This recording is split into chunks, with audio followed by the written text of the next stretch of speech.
Hello from me as well. A very warm welcome to Chatham House. I'm Bronwen. I'm the director of Chatham House. We are delighted to be having this conversation today with NATO Secretary General Mark Rutte on building a better NATO. As you very well know, he's been in that role for something over a year, but was for 14 years the Prime Minister of the Netherlands, the longest serving to date, and a Prime Ministership that really encapsulated the views that he's come to argue as head of NATO about the need for countries to work together. And I think that is what we're going to hear some more of today. He's going to make some short opening remarks. I'm then going to ask some questions. Get your questions ready, as we will have good time for that. Is there someone putting up their hand already? Thank you. Maybe not quite that ready. I will try and get in as many as I can. And just in case you're in any doubt, it is being live streamed and is on the record. Very good. Secretary General, very warm welcome. Thank you. Okay.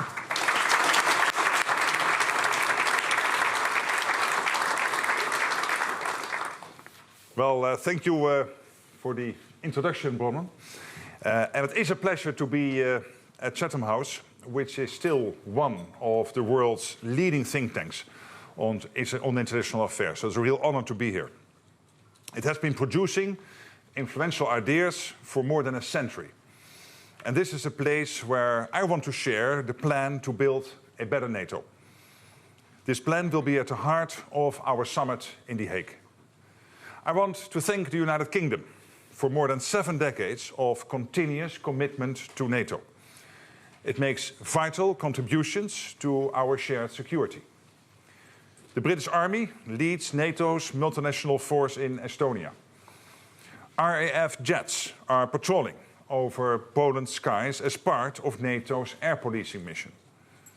NATO's Maritime Command in Northwood directs our naval operations, and Royal Navy ships protect the seas.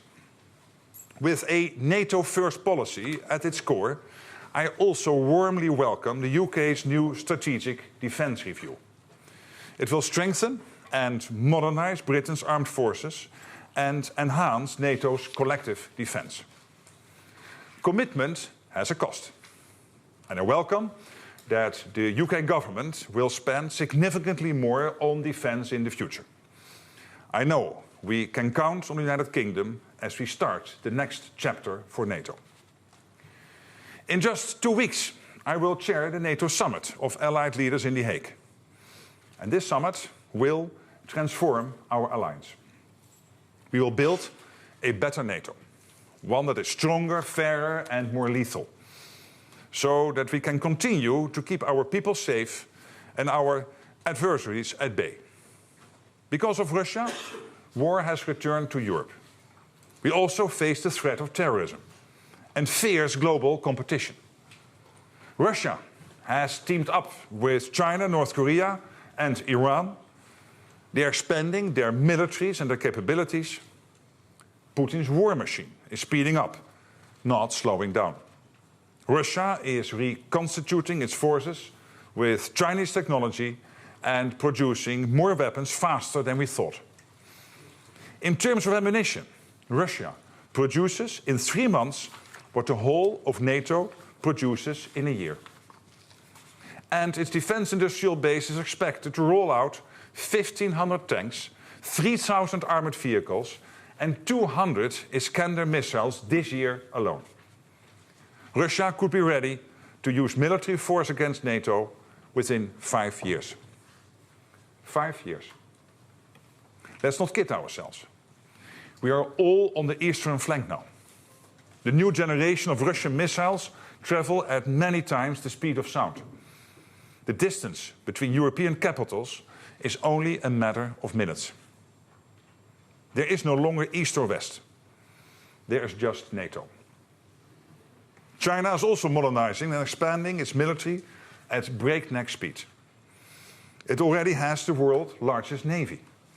And its battle force is expected to grow to 435 ships by 2030. China is also building up its nuclear arsenal. And it aims to have more than 1,000 operational nuclear warheads also by 2030. Those who stand against freedom and democracy are digging in, preparing for long-term confrontation, and trying to dominate and divide us. In 1936, Winston Churchill posed this question during a debate in the House of Commons. Will there be time to put our defences in order? Will there be time to make these necessary efforts? Or will the awful words, "too late," be recorded? And that is the question for NATO now. History has taught us that to preserve peace, we must prepare for war. Wishful thinking will not keep us safe. We cannot dream away the danger. Hope is not a strategy.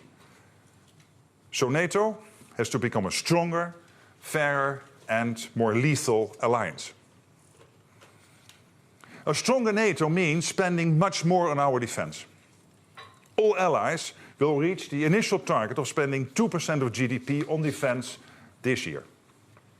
That was a pledge made way back in 2014. Now we have a concrete plan for the future. We know what we need, and we know what to do. At the summit in The Hague, I expect allied leaders will agree to spend 5% of GDP on defense. It will be a NATO-wide commitment and a defining moment for the alliance. There are two parts to this new defense spending plan. 3.5% will be invested in our core military requirements, while the rest will go towards defense and security-related investments, including infrastructure and building industrial capacity. 5% is not some figure plucked from the air. It's grounded in hard facts. The fact is, we need a quantum leap in our collective defense. The fact is, we must have more forces and capabilities to implement our defense plans in full. The fact is, danger will not disappear, even when the war in Ukraine ends. Our decisions on defense spending are driven by NATO's battle plans and capability targets. They define what forces and capabilities allies need to provide. And last week, NATO defense ministers agreed ambitious new targets. The exact details are classified, but we need a 400% increase in air and missile defense. We see in Ukraine how Russia delivers terror from above. So we will strengthen the shield that protects our skies. Our militaries also need thousands more armored vehicles and tanks, millions more artillery shells.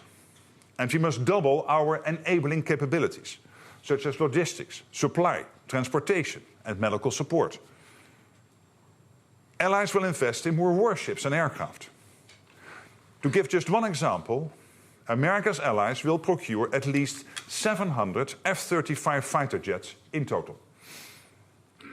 We will also invest in more drones and long-range missile systems, and invest more in space and cyber capabilities. It is clear, if we do not invest more, our collective defense is not credible. Spending more is not about pleasing an audience of one. It is about protecting 1 billion people. Allies will also make broader defense and security-related investments, including infrastructure. Roads, rail and ports are just as important as tanks, fighters and warships. We need civilian transport networks that can support military mobility, to get the right forces to the right place at the right time. The home front and the front line are now one and the same. War is no longer fought at a distance. Our societies and militaries are in this together.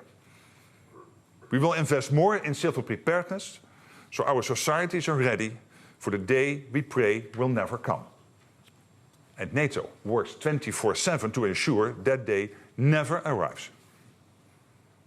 We will also spend more to protect our societies against cyber attacks, sabotage, and other threats. And broader defense and security-related investments should include financing and capital improvements to our defense industrial base. it is clear that right across the alliance we are not producing enough. So as we increase defense investment, we need to increase defense production.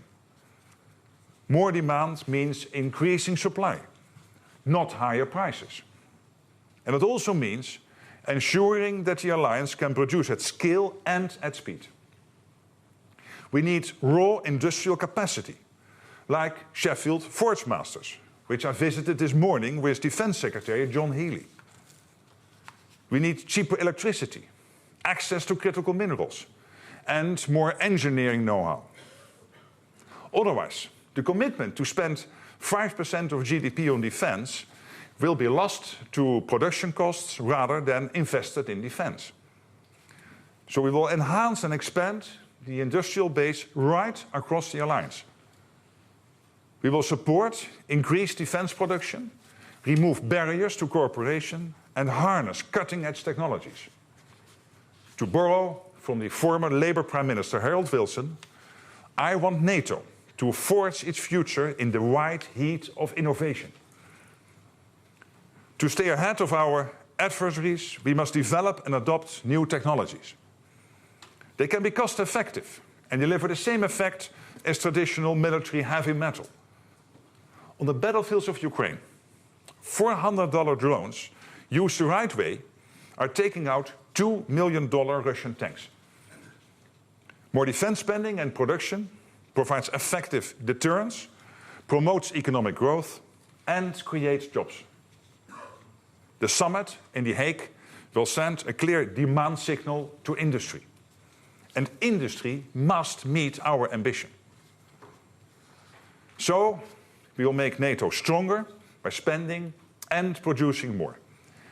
And we will make NATO fairer by rebalancing the burden of our security, with every ally contributing their fair share. We all benefit from the protection our transatlantic alliance provides. And it is vital that every member of NATO pulls their weight, because America has carried too much of the burden for too long. America's allies have broad shoulders, and Europe and Canada will do more for our shared security. And that will be backed by America's rock-solid commitment to NATO. As well as becoming stronger and fairer, NATO will become more lethal. Rest assured, we will always be a defensive alliance. Becoming more lethal means strengthening our deterrence and defense posture, providing our militaries with what they need to keep us safe, and showing any aggressor we can and will hit back harder. With our military power and our resolve to use it if necessary, no one should even think about attacking us. President Putin does not act like someone who is interested in peace. Russia continues to strike civilian targets in Ukraine, day after day, night after night.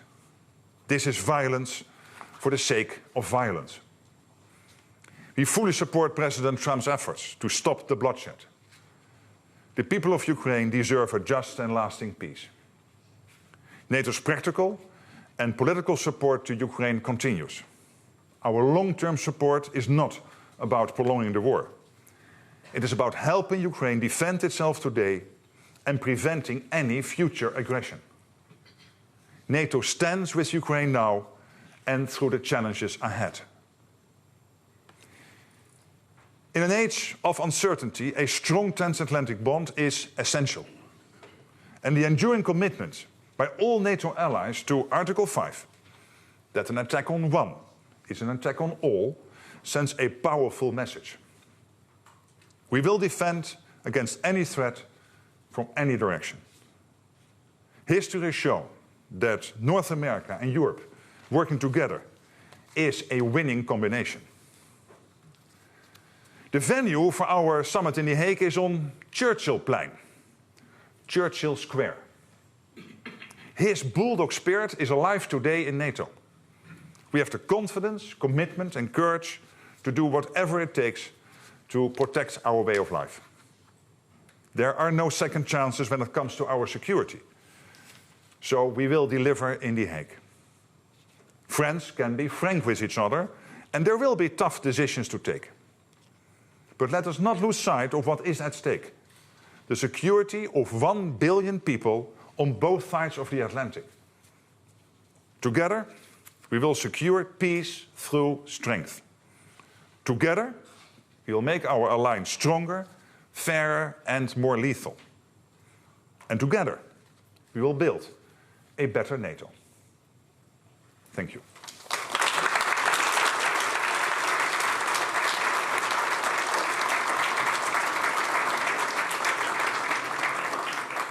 Thank you all very much indeed. And I'm using as my pad to write on, but what I can recommend to you, today's edition of The World Today, which is a large part of which is dedicated not only to NATO, but people making suggestions to the Secretary General as to what he might do. Thank you for that speech. Let me ask you, straight away, you've used the word lethal quite a bit. What point are you trying to make through that? The point I want to make is, yes, we are still a defensive alliance, but we are deadly serious that if anyone tries to attack us, that the consequences for that attacker will be devastating. Be it Russia or anyone else who tries to do anything against us. And we have to be absolutely clear. And this is not only about the money and the weaponry, it is also about the mentality, that we do realize that there is a lot at stake here.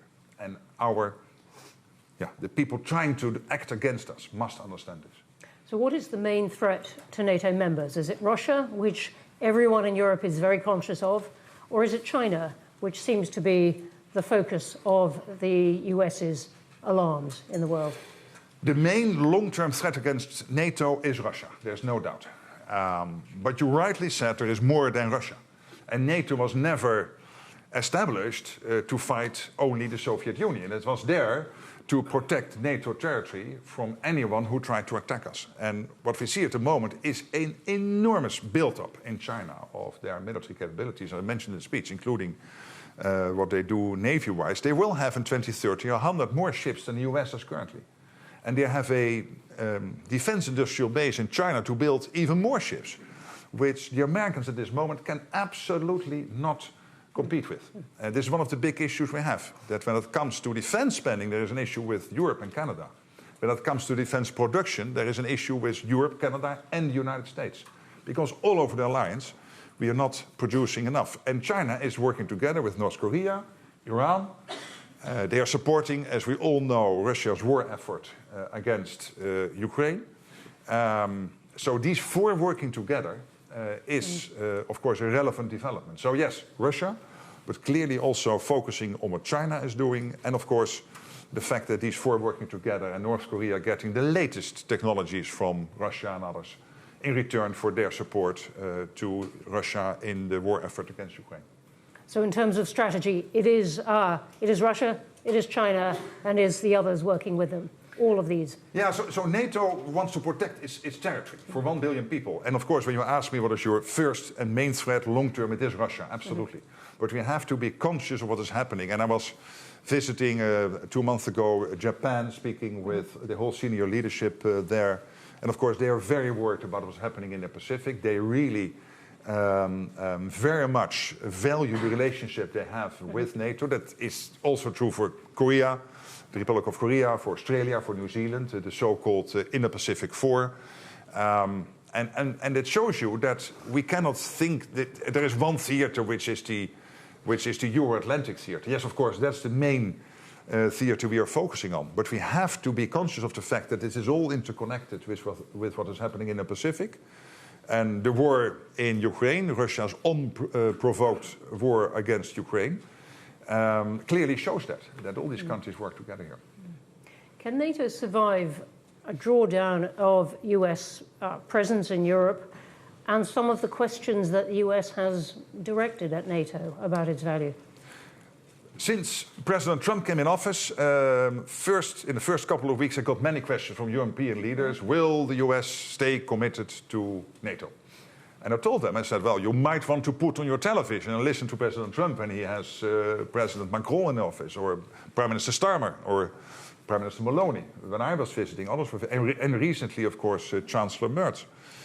And there is a total commitment from the American president and down the whole system to NATO, but also an expectation. And the expectation is that we in Europe and Canada will indeed equalize in spending with the US.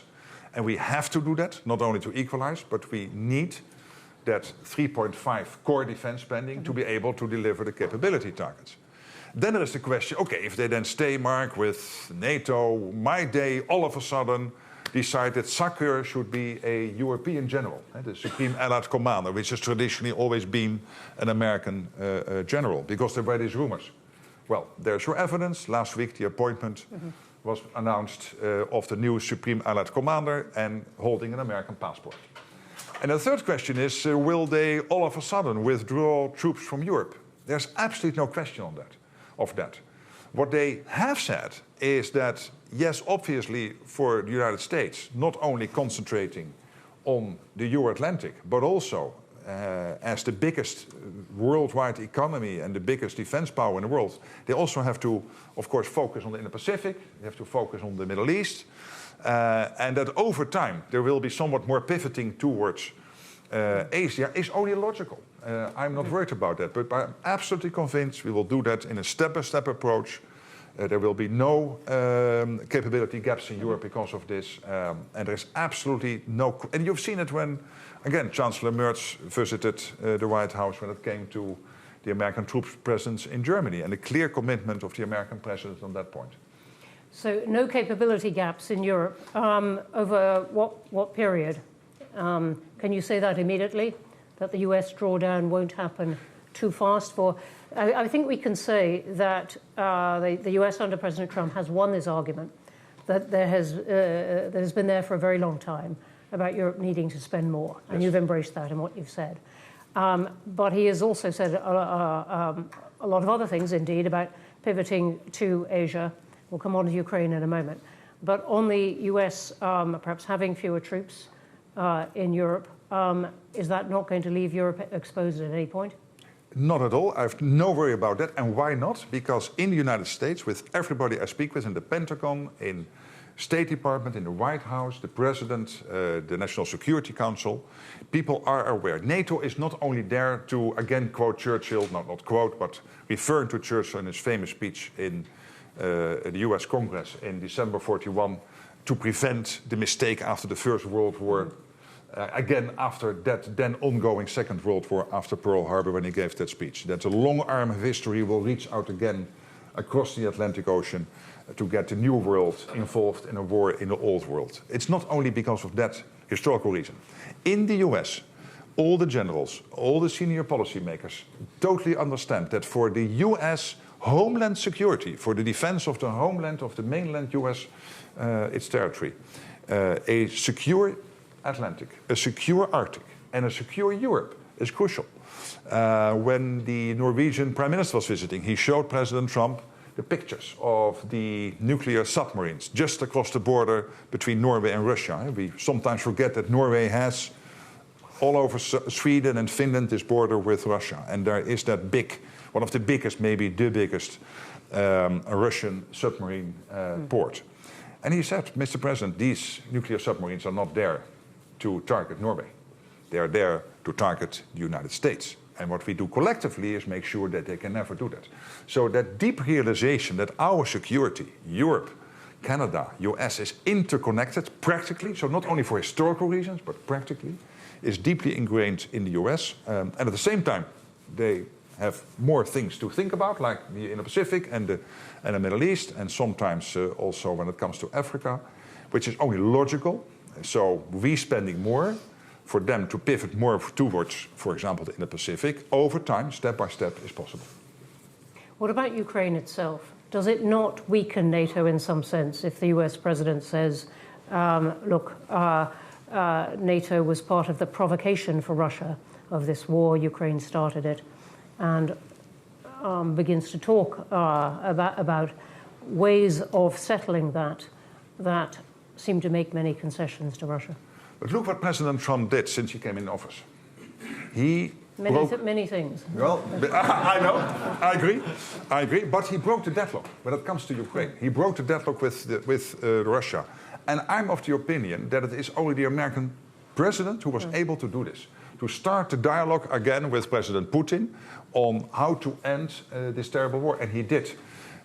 And no criticism of his predecessor. I respect all the politicians in the US, and we work with everybody. But him doing that, breaking that deadlock, and starting that dialogue with the Russian president, and then for us in Europe to think, okay, we can in a couple of months then end all of this. Of course, no, this takes time. It is a step-by-step approach, but it is clear that he closely coordinates with European allies, including the UK Prime Minister and others here in Europe and with Canada on all the steps he's taking. And every phone call he has with President Putin, he prepares with the Europeans and he then briefs out to the Europeans and the Ukrainians afterwards. But him doing this, I think, is extremely important because it is the only way to step by step bring the Russians to a position where they want to end it. To end it and not continue. So in your view, what would be the terms of that kind of agreement that would persuade Russia to stop where it is now or to move back? I don't want to make it even more difficult by having, as NATO Secretary General, start to philosophize here in an open session about what it might look like.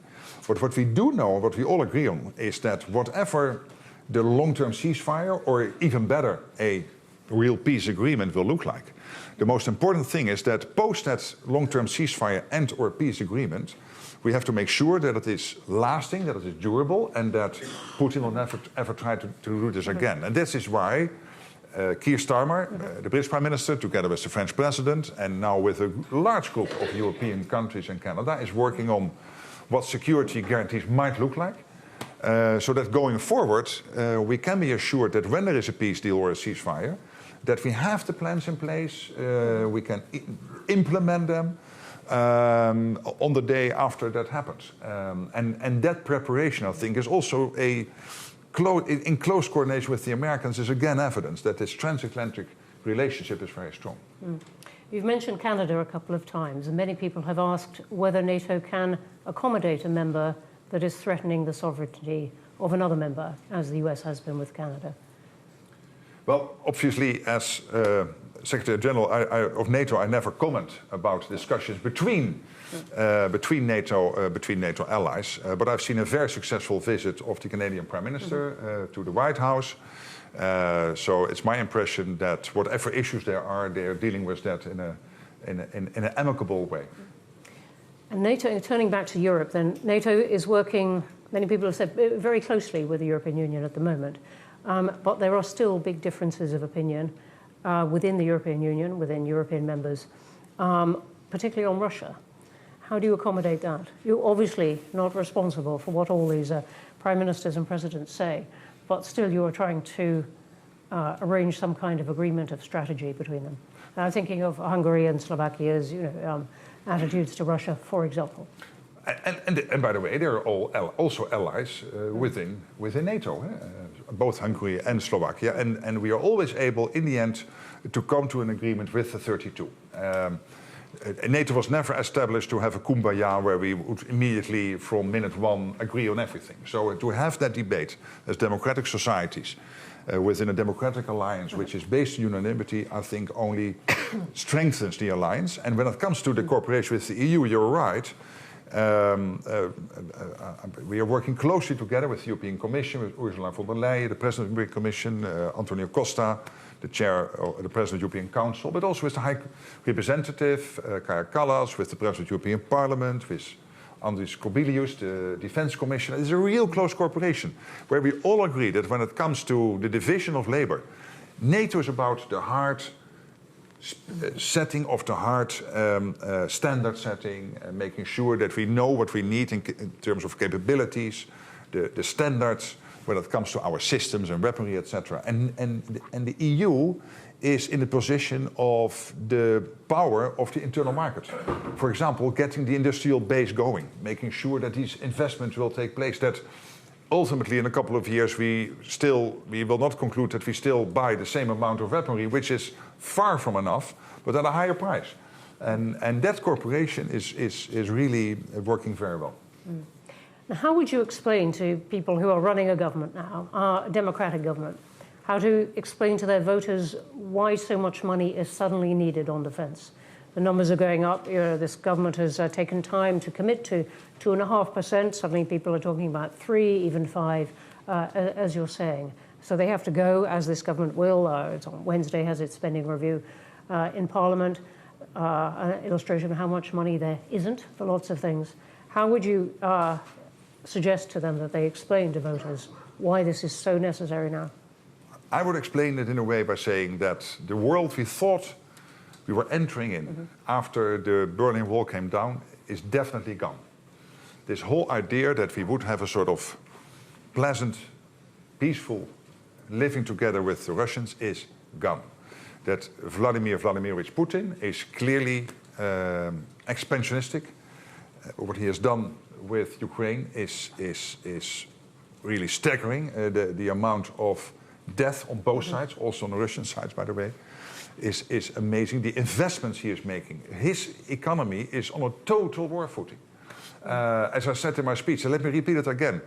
NATO economy is 25 times bigger than Russia. It's 50 trillion, and the Russian economy is 2 trillion. That 2 trillion economy is producing 4 times as much ammunition as the whole of NATO is producing at the moment. And you can ask any general, and he will tell you, yes, drones and AI, etc., but Mark, the core of every war will always start with stockpiles of ammunition. You can never, ever allow for a situation where your ammunition piles are not sufficiently stocked. And here, the Russians are outpacing us 4-1, 4 times as much as we are producing. And again, we are 25 times bigger. And then look at our air defense systems. We simply do not have enough. In the UK, all over Europe, in Canada, the US, in the whole of NATO. And these are huge investments. We need 5 times as many systems to defend ourselves against missiles and air defense in general. That's a 400% increase. It's huge investments. Our maneuverable land formations, we simply do not have enough. The UK, Germany, all over Europe, we do not have enough. Our command and control systems, our long-range weapons. So there is the clear gaps are there, and we have a heavily reconstituting Russia at a pace which is really threatening. They cannot mount a successful attack against NATO territory now, but in 3 to 5 years they might be able. I wanted to ask you about exactly this point. And you put a lot of weight on that, exactly that sentence in your speech. Is that based on military capability, or is it based on a reckoning of their planning? What did you mean by picking out that? The generals are telling us 3 to 5 years that they could attack NATO territory? Yes. So, for example, last week it was the German Chief of Defense saying by 2029, that's in 4 years, they might be ready to do that. And this is just based on the military people telling us, look what Russia is doing, look where we are. Yes, we can still defend ourselves. But if we do not start today with getting our defense industrial base in order, getting the ammunition production going, getting our air defense systems production going. Take the Patriot, the most important air defense system we have, or the most advanced at the moment. You will get it in 10 years if you order it today. And the question is a bit like in the old times of the Soviet Union, that you can ask the return question in the morning or the afternoon. Why is that important? Yes, in the afternoon the F-35 will arrive. So these are the timelines we are facing at the moment, and I'm only slightly exaggerating here. And therefore, what keeps me awake at night is not only the spending part. I think we will get there at the summit. What I'm really getting awake at night, where I'm staying awake at night, is because of the defense production. Because for your credible deterrence, it is not only about spending and people, it is also about being able to produce. Of course, the latest technologies, drones, etc. I commend what the UK put in the defence review on all of this. So it's really great stuff, and we need that. But you still also need to make sure that you can produce the classic big-ticket items. Hence your visit to Sheffield. Let's go to questions. There are tons online. Let me start over here. Let me start at that side and take those 2 at the edge. Let's take them in. Thanks very much. Carl Dinnan from ITV News. You've just come from Downing Street, where you were talking to the Prime Minister. Did he agree that Britain would spend the 3.5% that you want as core defence spending, and what is the timeline that you have agreed with him for that? Well, obviously, I don't have a vote in the NATO summit. I'm holding the gavel. And it's also not up to me to disclose what we discussed, because I don't think that's fair. But let me just try to answer your question in a different way. First of all, I've seen sometimes in the British press that there is the defence review, and now there is this proposal I made about the 5%, the 3.5 core and 1.5 defence and security related spending. So then people are saying, hey, there is a discrepancy. I don't think there is. Why not? Because every country is working in cycles to constantly update its own defence strategy. That's exactly what the UK is doing, and I'm really impressed with what John Healey, the Defence Secretary, and the Prime Minister and the Foreign Secretary, David Lammy, have brought out last week. Because it's exactly what we need. The drones, the latest technology, but also, for example, investing in 6 factories producing ammunition. I mean, you heard me about my worries about ammunition. I mean, this is at the core of the UK defence review, including the spending targets to get there. And then there is, and this is happening in many countries in different cycles, etc. And there is this summit coming up discussing how we get, over time, with a credible path to get there, a longer-term goal of this 5% defence spending. So I don't see a discrepancy here. We will, as I was here today, I will visit Italy later this week and also Sweden. And I will be in Canada next week. So we will have many more consultations and we will discuss the details, of course, in Brussels. I really think we will get to a common position. Okay, I'm going to take a few more down here. Let's take the next one along, and then in the row behind. Go ahead. Harry Fawcett from Channel 4 News. You said that the 1.5% defence-related spending was grounded in reality, and it's not for an audience of one. It is, though, it seems like a happy coincidence that 1.5 plus 3.5 equals 5, and there is some criticism that there is an elasticity in how to define what comprises that kind of spending. So how do you respond to those concerns, and is there a metric to define exactly what should fall within that 1.5%? So what we did, we had the old 2%, which was agreed in Wales, and there are clear definitions what you can count to the 2% core defence spending. We are not going to change those criteria. So they will remain, and the 2%, if I get my way, will be 3.5%. But then when we were discussing all of this, and also look at the UK Defence Review, which is also spending a lot of time on this and a lot of is discussing this. Yes, there is the core defence spending, but you need bridges which are able to hold a tank. Sometimes you are even not daring with your car to cross the bridge, let alone with a tank. You need the defence industrial base to be developed. For example, this factory in Sheffield was bought by the UK government because it is delivering core capabilities which are essential to the UK defence requirements. Buying such a factory is not a defence spend in the 2%. But still you need to do it, and you need to develop the defence industrial base because we simply do not have enough.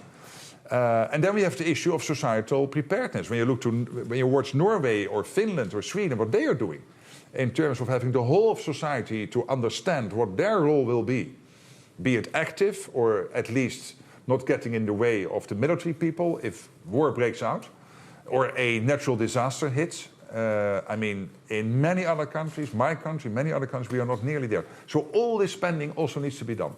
And we have calculated this at roughly 1.5%. We are now discussing in Brussels the more specific items, but these are the big ones. So defence industrial base, developing your infrastructure in a way that it can help you to move from A to B with military and equipment. But also this big issue of preparing your civilian populations for whatever might happen. And there's a lot of money, so we need to do that. Okay, I'm going to take one in the, yes, and then I'm coming to some more over here. Hello, Edward Lucas from The Times. you mentioned in your speech improvements to the defence defence finance and investment. And I was wondering if you could elaborate on that a bit. Is this an allusion to the idea of a defence bank, which John Healey was talking about at the weekend? Because it's not just a matter of spending more money, it's spending it more effectively, which you've alluded to. There are a couple of initiatives out there, so I was not particularly alluding to that, but I know of these initiatives and we follow them with great interest, because everything making it possible to get the money and spend it where we need to spend it is positive. But it's always a bit tricky for me to get into the details of each of these initiatives. But take another initiative, which is the European Union. What the EU is doing with Re-aim Europe, which is an 800 billion package in which you have the 150 billion SAFE program. You could also argue that that is also part of freeing up the money at a national level to make it possible for countries to invest enough. So it is really optimizing here, but it's also about your defense industrial base. That there might be opportunities when maybe in the future you would have unavoidable closures of some big industrial plants for whatever reason, because this is part of your normal economic cycle. And of course, always regrettable, but not always avoidable. That you look in a pragmatic way whether this is an opportunity now to use that particular asset to converge into defense production. So all of these issues are falling under that sentence. Thank you. I'm going to take a few which are about Ukraine or fighting. Don't do the BBC. Fighting now. I'll come. All right, go on. I was already watching I'm open to suggestions, then I'm coming to Ukraine. Thank you, Secretary General. We don't want to be in a fight with you. Jonathan Beale from BBC. You didn't actually answer the question that Carl asked. The next question. Which was, what is the deadline for this? Is it 2032 or 2035? Are you saying also that spending 3% is the same as 3.5%? Because it doesn't, to me, that seems a little bit odd. And then finally, are you going to include? Are you going to allow the UK government to include? They include at the moment in their 2.3% costs on security services, MI5, MI6. Do you consider that to be core defence spending? Thank you. Well, first of all, the definitions we use when it comes to the present 2%, and for the UK that is now 2.3, moving into 2.5, and I also heard the number of 3. We are not changing these definitions. And there's always a little bit room of flexibility, but not a lot. And so that's something there. I know from my previous role that we had many debates with NATO what the Netherlands could figure in the defense spending and not, and there's always a little bit of a negotiation going on there, and then in the end you somehow reach a consensus. So I'm not aware of what exactly the debates are between the UK and NATO on what they figure in the 2.3 and 2.5, let's say in the 2%. But I would not be amazed that debate takes place, because most allies are having those discussions. When it comes to your first question, I have a clear view on when we should achieve that. I keep that to myself because we are having these consultations now with allies, and these discussions are ongoing, and we will, in the end, agree on a date when we have to be there. For me, it is important that it will not be, as I said last week when we met in Brussels, it will be a flat line, and then at the year where we have to achieve the 5%, the 3.5 and the 1.5 a hockey stick, and then all of a sudden, because you cannot spend all that money in 1 year, there is an absorption capacity issue. You can only spend so much extra each year, so there has to be a credible path. That for me is very important, that countries commit to that and develop that path and share that with NATO, so that we would not have the same as in 2014. We commit all to 2%. The UK was on 2%, Greece was on 2%, the US was on 2%, but basically till Trump became president, nothing happened. And then all of a sudden everybody woke up in Brussels in 2018, and the spending went up. So we have to have a credible path there.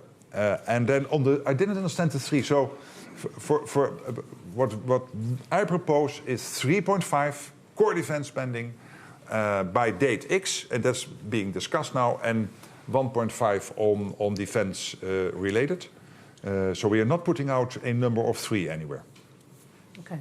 So anyone got a question on Ukraine and Russia? There's quite a lot online. I want to take a whole group. Let me take several on that. Aricia, who's here, and then I'm going to come right to the back. Thanks very much, Bronwen. Thanks, Secretary General, for coming and speaking to us. I have a question. 2 summits in a row, Ukraine was said that it has an irreversible path to NATO. Fast forward this spring, we hear that the United States is perhaps ready to offer Russia a concession, which means Ukraine will not join the NATO. So my question is whether such concession would make NATO better or worse, and will Ukraine join you in The Hague? Well, first of all, my aim now is for this summer to have a very concise list of conclusions. So a communique which is concise. You know, from the last Washington summit, I think it was 60 pages, 19 paragraphs. It will be considerably more condensed than that. And that means that you do not always have to repeat every sentence and every previous made commitment because it stands. The strategic concept stands. The Washington communique stands. So the irreversible path of Ukraine into NATO is there, and it is my assumption that it is still there after the summit.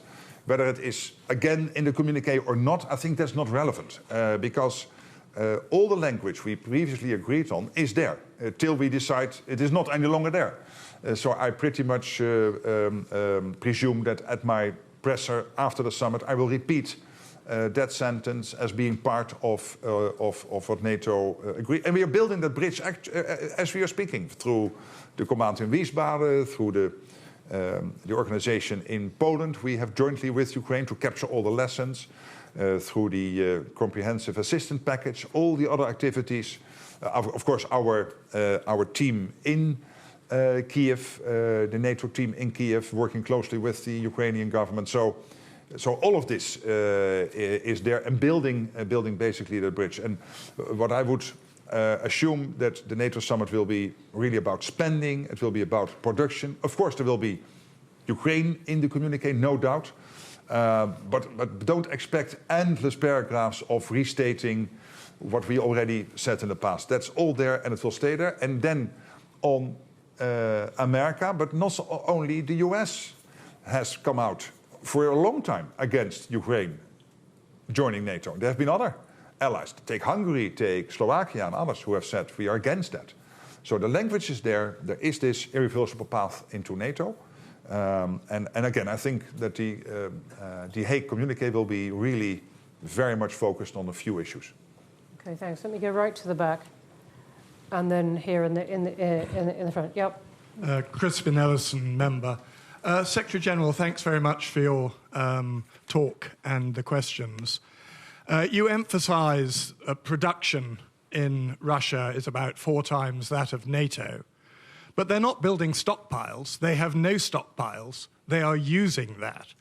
Is it fair to say, then, that the clock starts ticking and the risks to NATO start increasing once we get a sustainable ceasefire and that production is put into stockpiles? A statement of fact, I think. And by the way, our assumption at the moment is that even whilst the war against Ukraine is continuing, that they're still able to slightly increase stockpiles, but that's debatable.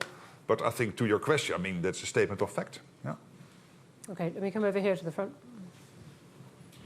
Thank you. Thank you, Secretary General. I'm Francis Stoney, The Telegraph. There's an American outlet this morning that's describing Trump's reaction to the deep strikes on Russian territory by the Ukrainian drones as being badass. I wonder what your reaction was to that, because and whether you agree with Kyiv that to end this war is going to require additional long-range strikes into Russia to take out its industrial capacity. Well, to end this war, we need Putin to come to the negotiating table and not with this historian who is now popping up in Istanbul twice and again telling us about the history of Russia and Ukraine from whatever, the 12th century, I don't know what it was. And constantly restating what they stated already in 2022. You need a Russia which is serious, wants to negotiate and end the war. And to get there, it all, I think, starts, of course, with keeping Ukraine strong in the fight. But also we need what President Trump has been doing, breaking the deadlock with Putin, starting that dialogue. I really think it starts from there. And when it comes to what happened Sunday a week ago, let's not forget what the Ukrainians were doing was taking out capabilities of Russia to hit innocent civilians in Ukrainian cities and communities, going about their daily lives, not being in the military, just normal, average citizens, as we are sitting here in this room, being under the threat of these Russian capabilities. And in a very innovative way, they diminished to a certain extent, and we don't know exactly what the extent is, but of course it had a considerable impact, it seems, the capabilities of Russia on this.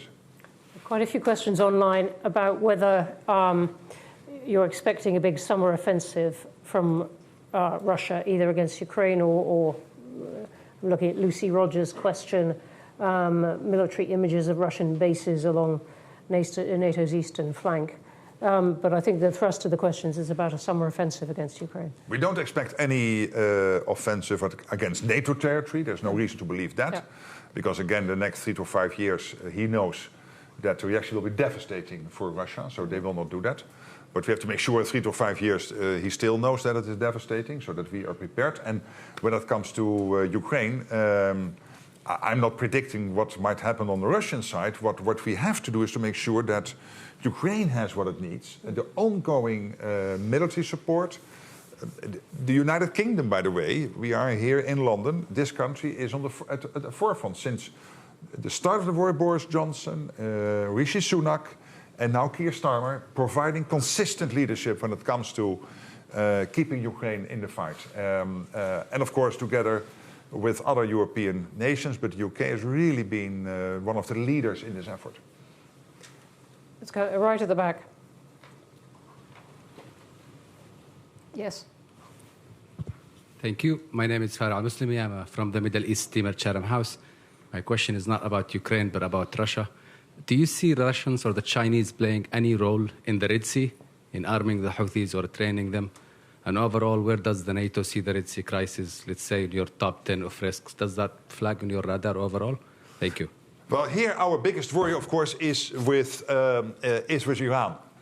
And the fact that Iran is part of this foursome, this really awful foursome of North Korea, China, Iran, and Russia.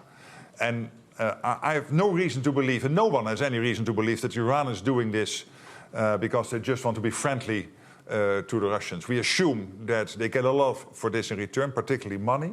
And as we know, Iran uses this money directly and through its proxies to steer conflict in the Middle East.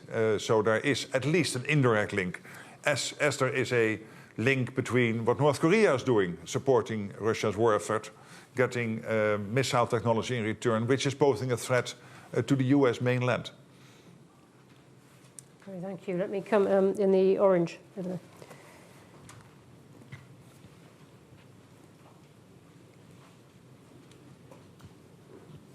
Danielle Sheridan from The Telegraph. Do you think this Wednesday... How many are here from The Telegraph? Yeah. A big newspaper. I was almost not going to say where I was from, actually. But do you think this Wednesday we should see the Chancellor raise taxes in order to cover the defence spending that you think is required? Well, it's not up to me to decide, of course, how countries pay the bill. I mean, what I know is that if we want to keep our societies safe, and look, if you do not do this, if we would not go to the 5%, including the 3.5% core defense spending, you could still have the National Health Service, or in other countries their health systems, the pension systems, etc. But you'd better learn to speak Russian.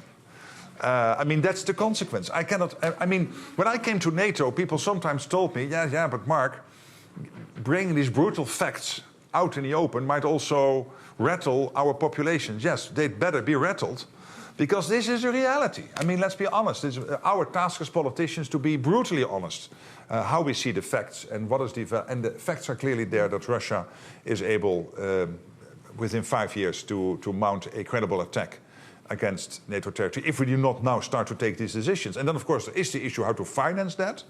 Well, that's up to national politicians. And they're always, I mean, when I was in politics, you had 3 sources to do this from. One is taxation, another is savings elsewhere, and the third one is a higher deficit. I mean, in the end, politics is making choices in scarcity. This is why you choose your politicians. And then a center-left politician will make different choices from a center-right politician. But okay, that's up to the national government. But my point is, we've got to do it. The Dutch government, which was pursuing very much your line about increasing defence spending and support for Ukraine, has collapsed.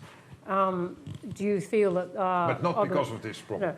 No. Because of the difficulty in spending. All right. Let me just try and tuck in a couple more, at least one more question. Right here on the edge. There were lots and lots and lots of hands up, and I'm going to go here in the middle. Let me take 2 together. But on the edge, please. Hi there, Johnny Singh, Chatham House member. You mentioned critical minerals here. Hello. Yes. Hi. Hi. You mentioned critical minerals in your speech. I wonder what role do you envisage NATO has in either securing or procuring or the supply routes around critical minerals? Okay, let me take... there's one on the edge of the aisle there, and I'm going to get in the front here as well. Yes.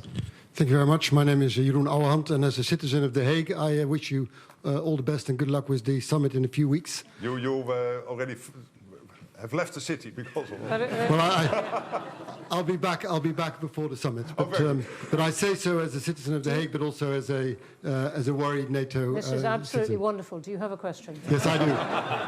I do. Apart from wishing you good luck, and my question has nothing to do with which has been on the table so far, but it's about climate change. And I just wondered, EU Commissioner Hoekstra warned about the security threats as a result of climate change, and I wondered what your thoughts were on that, with this increased spending, how that is factored into your thinking. Very good question. Okay, thank you. And I'm just going to slide in this one here at the front. You have a microphone. Sorry. Really quick. My name is Nishant Shilkuri. I'm a Chatham House member and I work for Mail Online. I'm sure you've paid attention to Elon Musk's feud with Donald Trump.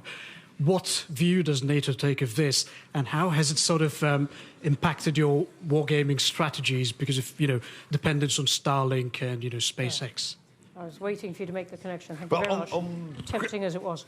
All right, critical minerals, climate change. Quickly, on critical minerals, the role here for NATO will be a typical coordinating role. So we provide a platform to discuss this wherever necessary, because logistics, supply chain, all these issues, making sure, for example, that when it comes to ammunition production, we have all the basic materials to do that.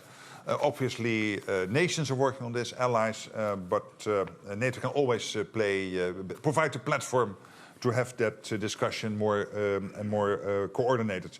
On climate change, obviously, this is a case in point. What we are seeing is that, for example, the Arctic is opening up. So it has an impact. And the fact that the Russians and the Chinese are now sailing in the Arctic, and that the 7 high north countries, US, Canada, Sweden, Finland, Denmark and Iceland, have asked NATO to become more involved here. And we will do that.